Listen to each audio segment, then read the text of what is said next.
Meanwhile, this week we're celebrating what it means to be an American. But for the past month, investigative reporter Katie LaGrone has exposed how some Floridians are facing little-known barriers to becoming legal U.S. citizens. And tonight, Katie shares the story of a veteran who joined the United States military under the promise of American citizenship, but tells us what he got instead were broken promises. Bye, Boo. Paul Canton is headed to work near his home in Ocala. On this day, a neighbor gives him a ride. I have somebody who gives me a ride to work, and then I get a ride home. Once I get a ride home, here I am. It's not that Canton doesn't know how to drive. It's that he's not legally allowed to. He can't get a driver's license or even an ID card. I kind of feel like I'm under house arrest. I can't go anywhere, do anything. There's a lot of restrictions with no identification. Can't even go cash a check. That's because Canton isn't a legal U.S. citizen, never has been, even though he spent the last 30 years living like one. These are some of the awards that I was given while I was in the military.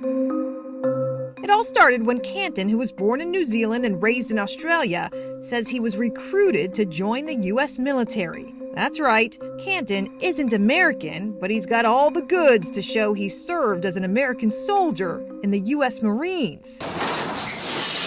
Which is how he explains his citizenship crisis began. I was told if I got an honorable discharge, then I would get citizenship at the end of my tour. Automatically? And then what happened? I got out, assumed I had citizenship, I voted, I did everything a citizen would do. He got married here, raised his kids, paid his taxes, even voted in U.S. elections. Until a trip to his local DMV to renew his driver license a few years ago, quite literally, kind of shock, stopped him in his American tracks. I figured somehow somebody had, forgot to push a button or do something. I didn't think it was going to be anything, here's my paperwork, here's my military service, and it was going to be done. It wasn't, and 5 years later, still isn't. It seems like every time we go back and try and deal with this, it's just another door closed. According to federal immigration law, foreigners who serve in the U.S. military are eligible for citizenship if they serve during a period of hostility. Canton enlisted during the Gulf War in the early 90s, but he didn't become active duty for another 7 months after that period of hostility ended, which, according to U.S. Citizenship and Immigration, made all the difference on his path to calling America home. He served our country. This is not fair. Elizabeth Ricci is Canton's immigration attorney, working pro bono to help him solve what she says is a common practice by America's government. They are told by recruiters, who, by the way, get a bonus for the number of recruits they sign up, we'll take care of it. We'll get your citizenship. Don't worry about it. Ricci and Canton are now taking his case to federal court.